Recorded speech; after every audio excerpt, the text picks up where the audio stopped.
Hello everyone, welcome to Interstate Wrestling, and today we're going to be starting a brand new series, what I like to call WWE Champions and their importance on the business, or what impact they had on the WWE. And we're going to be starting from the very beginning and going all the way to the present day. We're going to be looking at champions that have influenced the business in such a way that their title reigns are still remembered to this very day.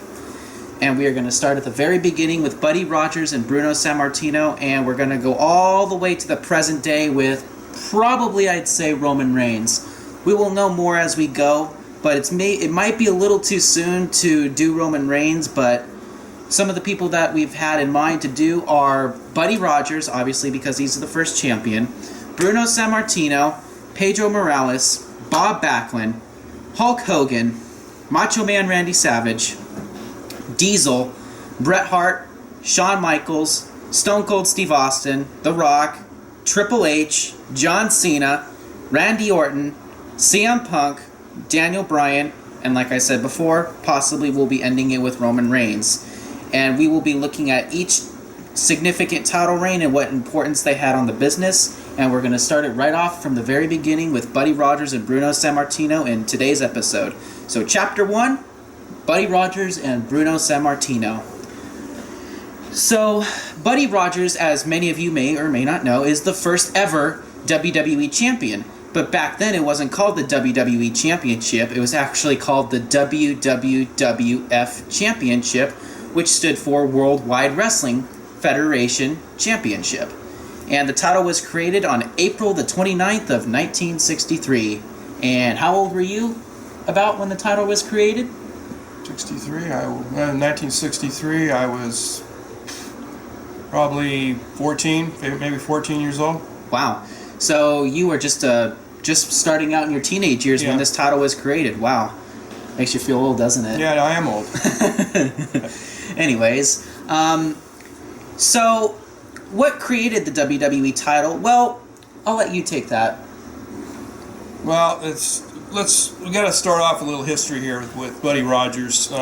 Most I don't know if most of you people know that all the wrestling promotions throughout the United States were under the jurisdiction of the NWA, which is the National Wrestling Alliance, and then there were other promotions all across the United States, from the West Coast to the East Coast. And Buddy Rogers came up through a promotion mostly on the East Coast. He was an East Coast wrestler. He was actually the ultimate heel wrestler. The fans hated him, and also the wrestlers hated him. But he was a big draw. He was a very big draw back on the East Coast, Madison Square Garden and all the large arenas back there. It's pretty interesting. Buddy Rogers changed his style, and he was the Nature Boy. He was the first wrestler to change his name to the Nature Boy. He dyed his hair blonde. He had a really bad attitude, and when he was wrestling, he would strut around the ring, and guess what his finisher was? It was a figure 4 leg lock. He was the first wrestler to actually use that. Ric Flair, in later years, used Buddy Rogers' stick in his own wrestling career.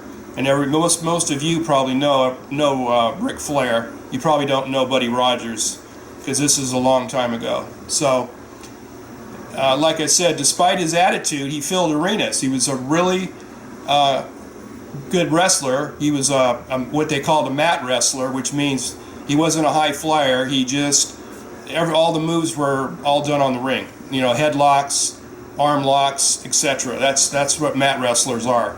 And most of your early wrestlers were mat wrestlers. They weren't high flyers. He first got caught the eye of Capital Wrestling, which was the precursor to WWF. Capital Wrestling was owned by Vince McMahon Sr., and they were looking for somebody to bring up because they were losing money at the time. So they actually brought Buddy Rogers along, and like Kyle said, he became the first WWF champion. But he never actually won the title. Right. It was created from a fictional tournament that was held in Rio de Janeiro, Brazil. The same tournament, actually, that supposedly created the Intercontinental Championship 15 years later. And so he was never actually won the title, and in his first defense, he actually lost it to the second champion, which many of you may or not know, who is Bruno Sammartino, who is arguably the greatest WWE champion of all time. Now, what makes Buddy Rogers' title reign significant in WWE history? Obviously, he was the first ever champion, but he only held the championship for a mere 22 days. And believe it or not, a week before defending his championship, he actually had a heart attack. So that makes me to believe that the title was dropped so quickly to Bruno Sammartino because he was arguably the complete opposite of what Buddy Rogers was, because Buddy Rogers was the ultimate heel, while Bruno Sammartino was the ultimate babyface. So, what do you say that Buddy Rogers' title reign means to people of today? Well, what it really means is he was the first WWE WWF champion. It's okay to say WWE. I'll just say WWE champion because there's the WWE has changed names like 4 times over its history. So that's the first significant thing. He was the first heavyweight champion, world champion. And the second thing basically is he was a true trailblazer for his time, and that set up everything else for future champions and future wrestlers in the WWE. All right, and moving on to the second ever WWE champion, and all of you know him. His name is Bruno Sammartino. He is a 2-time WWE champion, and his title reigns are the longest in the title's history. His first reign lasted 2,803 days, and his second reign lasted 1,237 days, which means he is the first and fourth longest reigning WWE champion of all time, as well as longest cumulative time with the title at a whopping 4,040 days. And the person to come closest to that is Hulk Hogan, which he only held it for a little over 2,000 days cumulatively. So it's safe to say that Bruno's record with the title is never going to be broken by anybody ever. Right. And he sold out Madison Square Garden 187 times, which is unheard of to this day. Yeah. And like I said, he is the first 2-time champion, and he's also a 2013 WWE Hall of Famer, and I'll let you take the rest on Bruno Sammartino. Yeah, Bruno Sammartino has a pretty interesting story. He was the ultimate babyface. He was never a heel. He was so popular all the way across all the United States and the world, for that matter. He was a really, really nice guy. His early wrestling career started in Pittsburgh, Pennsylvania area. That's where he grew up. He's an Italian heritage, and there's a lot of Italians in that area, so he was very, very, very popular. He was also a mat wrestler, which I explained before.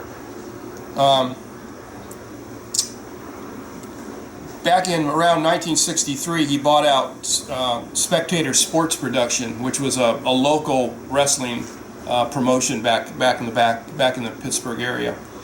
And at the same time, he also had an affiliation with Vince McMahon's promotion, WWF. They wrestled. They wrestled in the area, and then him and Vince McMahon Sr. had a falling out over money issues. So he left Vince McMahon's promotion, and he went up to New York, and he found out that he was suspended from the National Wrestling Alliance.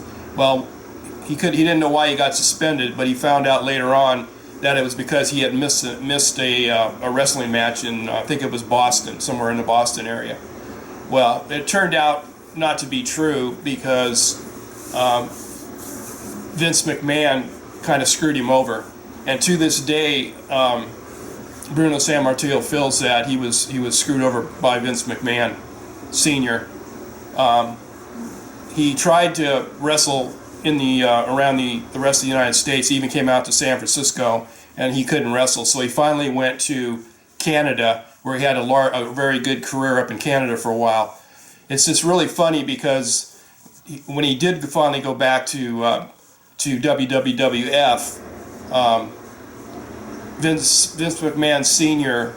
got him reinstated and paid his fines. So it's kind of funny how all of a sudden he was gone and then he was back in good graces with WWE. But WWE, sorry. Just say but anyhow, yeah. So the only way he would come back to the WWE was that if he had a title shot against Buddy Rogers. So he did get a title shot against Buddy Rogers, and like Kyle said, he defeated Buddy Rogers and became the WWE chair. At that time, it was the WWF heavyweight champion. WWF. Just say WWE. You don't have to. Just say Sorry WWE. So, what was interesting about Bruno Sammartino towards the end of his career is that he also did guest appearances on sports programs and also on TV shows.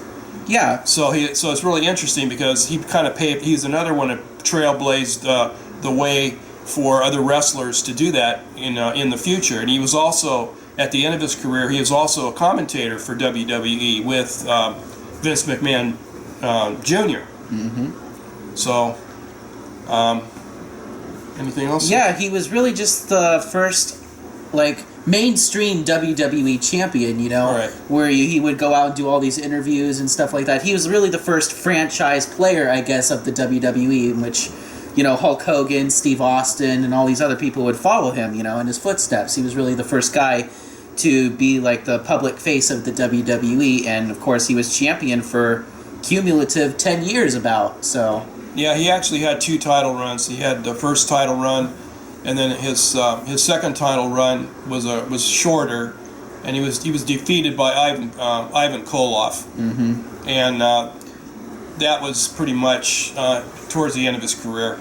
So, mm-hmm. But he was probably one of the most popular wrestlers of all time. When I was a kid, I actually saw some of Bruno Sammartino's and Buddy Rogers' matches when they on the TV shows at the time coming out of Madison Square Garden.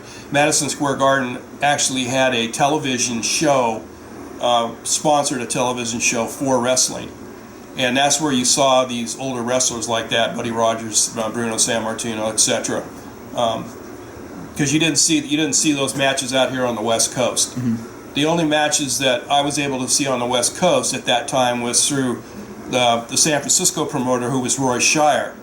And he had a television contract with a local TV station in the Bay Area, and that's where I was able to watch all the local promotions through Roy Shire at the San Jose Civic Auditorium. He would put on shows.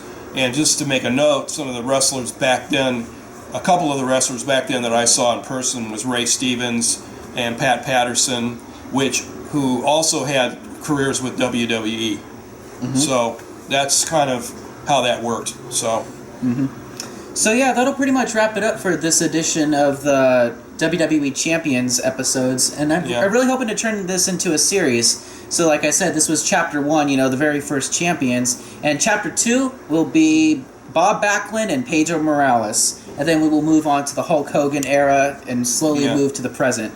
So let me know what you guys think of this series, and if you like it, and if you have any more suggestions, I'd really appreciate it. Yeah, we had one before we leave. We had one viewer that asked about Pedro Morales. So when and then that's when I came up with the idea for this series. Right. So we're just going to do every major WWE champion that had an impact on the business. And so that fan that on our last video, I'm going to address Pedro Morales in the next and Bob Backlund. And Bob Backlund together. Yeah. So and then I'll start to jump in and talk more once we get to the Hulk Hogan era, because this is his era, the 60s to the 80s. So yeah. So we hope you enjoyed the show. It was a little bit raw, but we'll get better as it goes along. Don't worry. It's better for these people than Monday Night Raw anyway. Yeah. So anyhow. Yeah. All right. All right. See you guys. See ya. I hope you enjoyed the video. All right. Bye.